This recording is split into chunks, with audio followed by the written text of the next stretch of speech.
Champions trophy हो रही है, ठीक है, इंडिया नहीं आ रहा, आईसीसी का रोल बहुत ज्यादा इंपॉर्टेंट होगा, या वो पैसों पे बिक जाए या फिर पूरी क्रिकेट खिलाए। पाकिस्तान ने, चाहे वो बांग्लादेश हो, श्रीलंका हो, इंडिया में हो, जहां हालात खराब थे हमने हमेशा गए। अगर इंडिया इधर नहीं आता हमें भी इंडिया जाने की जरूरत नहीं है। अब्दुल्ला, मैं एक बात बताऊं, आपको इस तरह का स्टांस लेने के लिए खुद को अपने पाँव पे खुद खड़ा करना पड़ेगा। क्या इससे मुराद आप अपने पाँव पे खुद खड़ा करें, आप अपने आप को दुनियाई क्रिकेट में मनवाएं। आपके जितने भी चेयरमैन आते हैं, इनका सबसे इंपॉर्टेंट काम जो होता है वो दूसरे बोर्ड्स के साथ, उनके चेयरमैन के साथ, उनके साथ 1-to-1 इंटरेक्शन, उनके साथ अच्छे ताल्लुकात होना बहुत ज़रूरी है। जो आपको एक लॉबिंग होती है इस लेवल पे जाके, अगर आपने ये चैंपियंस ट्रॉफी हो रही है, ठीक है, इंडिया नहीं आ रहा, अब इंडिया क्यों नहीं आ रहा, बाकी उनको क्यों सपोर्ट कर रहे हैं, या आईसीसी डिसीजन क्यों नहीं ले पा रहे। आई मीन कि आपको भी पता है कि जो मार्केट इंडिया की है, ठीक है, बहुत पैसा इन्वॉल्व है, बहुत पैसे इन्वॉल्व है इसके अंदर, लेकिन आईसीसी का रोल बहुत ज्यादा इंपॉर्टेंट होगा। या वो पैसों पे बिक जाए या फिर पूरी क्रिकेट खिलाए, और सारे मुल्कों के लिए, क्योंकि पाकिस्तान ने, चाहे वो बांग्लादेश हो, श्रीलंका हो, इंडिया में हो, जहां हालात खराब थे हमने हमेशा गए, हमने सपोर्ट किया है। हमेशा मैं क्रिकेट को, स्पोर्ट्स को सबसे बेस्ट डिप्लोमेसी कहता हूं। और अभी जो हमारा स्टांस है, जो हमने लिया हुआ है, जो फॉर्मूला हमने पेश किया है, सही है, ठीक है। आपको मौजूदा, अगर इंडिया इधर नहीं आता हमें भी इंडिया जाने की जरूरत नहीं है। हाँ, मौजूदा चेयरमैन पीसीबी से क्या तवक्कुआत हैं? अभी तो जाहिर है कुछ अर्सा हो गया उन्हें, और बहुत मुतहर्रिक हैं, और भी बहुत सी जिम्मेदारियां उन पे, लेकिन आपको लगता है कि जिस डायरेक्शन में अभी हमारी क्रिकेट चल पड़ी है वो ठीक है?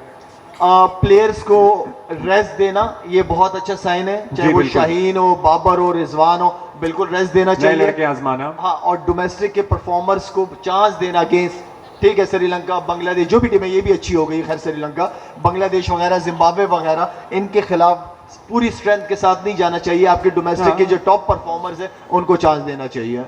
शाहीन आफरीदी को अपना दामाद बनाने का फैसला कैसे हुआ फिर?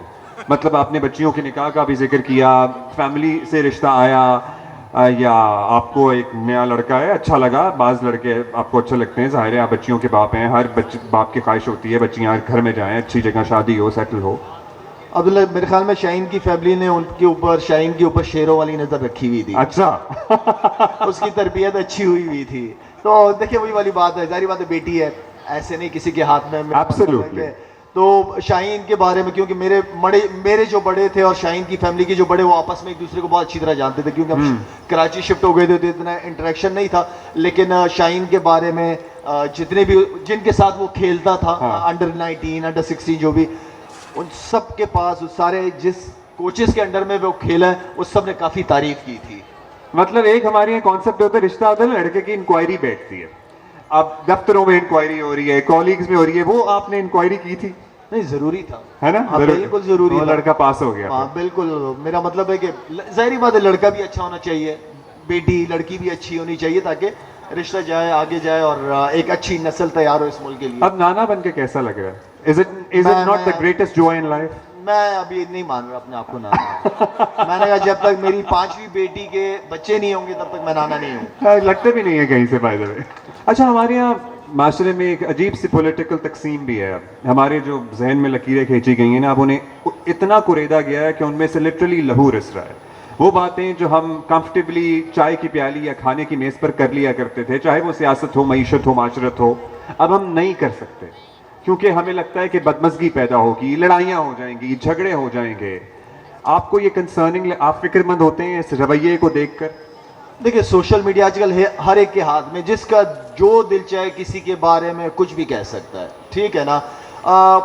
कहें, आपने किसी को क्रिटिसाइज करना है, बिल्कुल, मुझे क्रिटिसाइज करना है ना, बिल्कुल करें, आपके जो दिल चाहे, लेकिन अपने अल्फाजों का चुनाव अच्छा करें। आप डॉक्टर, इंजीनियर होंगे, लेकिन अगर आपकी तरबियत अच्छी नहीं हुई होगी तो फिर फायदा नहीं है।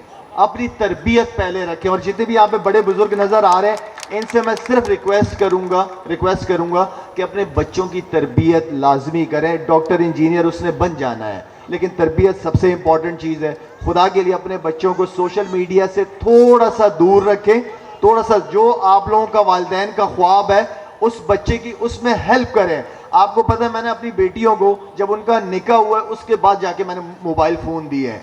नहीं, हमें बच्चों पे, ठीक है, बच्चों से हम सबको प्यार है, लेकिन बच्चों पे शेरों की नज़र भी रखनी है। आप लोगों ने आजकल माहौल ऐसा नहीं है कि माँ बाप अपनी आंखें बंद कर सकें, अपने बच्चों पे नजर रखें। ये 16, 17, 18, 19, 20 ये जो उम्र है, ये बहुत खतरनाक उम्र है। हमारी दादी क्या इसमें कहती थी? बच्चों को बहुत ज्यादा उन पे नजर रखने की जरूरत है।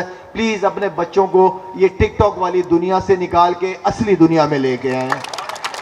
कहते थे कि पहले बुजुर्ग कहा करते थे कि खिलाओ सोने का निवाला लेकिन निगाह शेर की रखो। बिल्कुल तो ऐसे। भी अच्छा, अब भी बहुत सारे मसले हमारी क्रिकेट में चल रहे हैं, पर्टिकुलरली अब हमें लग रहा है कि टीम में जरा सहारा आया है।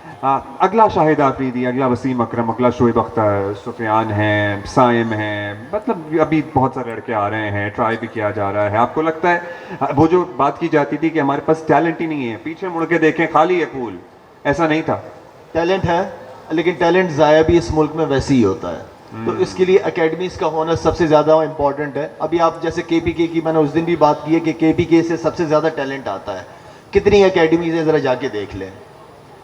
ट्रू। अब केपीके का बच्चा कराची या लाहौर क्यों जाता है? ये सिंध का बच्चा कराची क्यों आता है? वहाँ पे फैसिलिटीज़ क्यों नहीं है उस बच्चों के पास? आप इन फैसिलिटीज़ के बनाने पे भी आपका इदारा या आप किसी से राब्ते में हैं कि आप इसके लिए भी कुछ कर सकें? मैंने यहाँ पे सूबाई गवर्नमेंट से भी और केएमसी वालों से भी 2-4 दफ़ा रिक्वेस्ट कर चुका हूँ कि कोई जगह हो, कोई ग्राउंड। आप खुद ही कर लें, मैं तो कहूँ आपको। बस अब हालात यही हो गए, मैंने खुद शुरू कर दिया समझे तकरीबन। आपने खुद और मेरी बड़ी ख्वाहिश थी इस शहर के बच्चों के लिए, क्योंकि यहाँ पे टैलेंट बहुत, यहाँ से बड़े क्रिकेटर्स निकले हैं और बड़ी टॉप क्रिकेट होती थी कराची के अंदर। यहाँ डॉक्टर साहब बैठे हुए हैं, डॉक्टर साहब को अच्छी तरह पता है, कैसर भाई को। तो यहाँ पे क्रिकेट, अब वो क्रिकेटर्स ज़्यादा नज़र नहीं आते क्योंकि यहाँ पे जो पिचेस बनती हैं, सीमेंट क्रिकेट ख़त्म नहीं होनी चाहिए थी, सीमेंट क्रिकेट होनी चाहिए थी। यहाँ पे जो पिचेस बनती हैं ग्राउंड के अंदर, वो नी से ऊपर तो बॉल आता ही नहीं है। और जब आप इंटरनेशनल नेशनल क्रिकेट पे जाते हैं तो वहाँ पे तो बाउंसी ट्रैक्स होते हैं या अच्छी बैटर पिचेस होती हैं। तो यहाँ पे जो कराची एक दौर में था कि सबसे ज़्यादा बैट्समैन यहाँ से आते थे और पंजाब से बॉलर्स आते थे, अब वो चीज़ थोड़ी सी कम। तो अभी जो we would like to have a few names, हम चाहते हैं आप चंद नाम लें, क्योंकि नौजवान जो हमारी टीम के लिए खेल रहे हैं, हौसला अब्बास आफरीदी हैं, मोहम्मद अब्बास हैं, साइम हैं, व्हाट नॉट, अभी मैंने 2-4 और भी नाम लिए। कुछ आपने देखे हैं लड़के जिनकी परफॉर्मेंसेस आपको लगता है कि अगला सुपरस्टार बनने का पोटेंशियल मौजूद है इनमें? है, बिल्कुल है। आपके साइम अयूब एक ऐसा प्लेयर है जो तीनों फॉर्मेट के अंदर पाकिस्तान के लिए बहुत अच्छा परफॉर्म कर सकता है, साइम अयूब। लेकिन बात पता क्या है, टैलेंट है, आप ऑफ द फील्ड कितने डिसिप्लिन हो, ये बहुत इंपॉर्टेंट है। ऑफ द फील्ड डिसिप्लिन, आपकी फिटनेस, जब तक आप क्रिकेट खेल रहे हो आपकी डाइट क्या है, आप सोशल मीडिया पे कितने एक्टिव हो। अगर वो ये समझता है कि सोशल मीडिया उसको क्रिकेट खिलाएगी तो ये पॉसिबल नहीं है, आपको आपकी परफॉर्मेंस ने क्रिकेट खिलानी है। तो लाइफ को थोड़ा सा डिसिप्लिन करना, जिस तरह साइम अयूब की बात कर रहा हूँ, इसी तरह अब्बास भी है, इसी तरह खुशदिल एक प्लेयर है जो जहाँ मैं समझता हूँ कि 5वें 6ठे नंबर पे हमें एक अब्दुल रज़ाक जैसा ऑलराउंडर चाहिए पाकिस्तान टीम को। आमिर जमाल है जो अब्दुल रज़ाक की जगह पूरी कर सकता है, कि थोड़ी मेहनत की और थोड़ी सी ऑफ द फील्ड डिसिप्लिन होने की जरूरत। ऑलराइट, वक्त हमारे पास कम है, बहुत से सवालात आपकी तरफ से भी आई एम श्योर जहन में होंगे, लेकिन जितने हमसे हो सकते थे, जितने हमसे बन सकते थे, हमने किए हैं।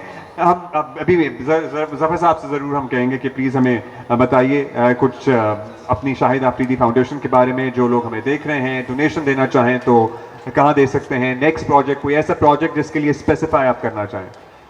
बहुत शुक्रिया अब्दुल्ला। जैसे मैं आपको बता रहा था, हमारा हेल्थ केयर का प्रोजेक्ट है। हमारे इस वक्त 24 स्कूल थ्रू आउट पाकिस्तान माशाल्लाह हैं, उनमें आधी से ज़्यादा हमारे यहाँ बच्चियों की तादाद है। इसके अलावा पानी के जो प्रोजेक्ट्स हम बलूचिस्तान में ख़ास तौर पे कर रहे हैं, वहाँ पे साउथ ऑफ बलूचिस्तान में सैकड़ों मील तक कोई स्कूल, कोई सरकारी डिस्पेंसरी, कोई हस्पताल, कोई पानी का ऐसा वहाँ पे सहूलत मुहैया नहीं है। तो फाउंडेशन वहाँ पे करी है। हम ऑनलाइन शाहिद आफरीदी foundation.org हमारी वेबसाइट है। जैसे कि आपने ट्रांसपेरेंसी की बात की, तो हमारे तमाम ऑडिट्स इंटरनेशनल फर्म्स की ऑडिट्स के साथ उसके ऊपर हम पब्लिश करते हैं। उसके ऊपर हमारी फाउंडेशन की डोनेशन की डिटेल भी है। आप प्रोजेक्ट देखें, अगर हम ज़कात एलिजिबल हैं शरिया कंप्लायंस एडवाइज़र के साथ, और हमारी तमाम की तमाम डोनेशंस और उनकी यूटिलिटी हमारी वेबसाइट के ऊपर पूरी ट्रांसपेरेंट डिटेल के साथ मौजूद है। एक लाला सवाल आखिरी, क्योंकि मुझे भी पर्चियाँ आ रही हैं सवालों की। किसी ने पूछा, आपने पेशावर ज़ल्मी के साथ एकदम से अपने सफ़र का इख्तिताम अनाउंस किया सोशल मीडिया पे और हो गया, और उनके ओनर तक कहते रहे कि भाई मेरे तो इल्म में नहीं है बात।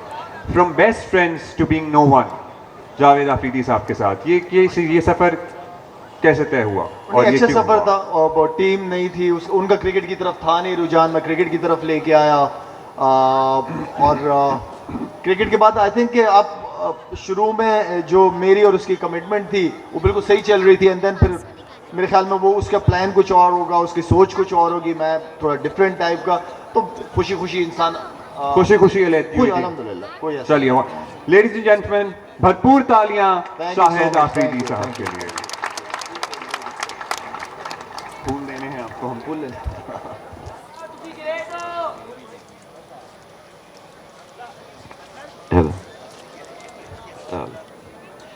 अब बहुत सारी तालियां सबकी 17वीं आलमी उर्दू कॉन्फ्रेंस और शाहिद आफरीदी साहब, भाई तालियां, हाँ ऐसे ऐसे जबरदस्त।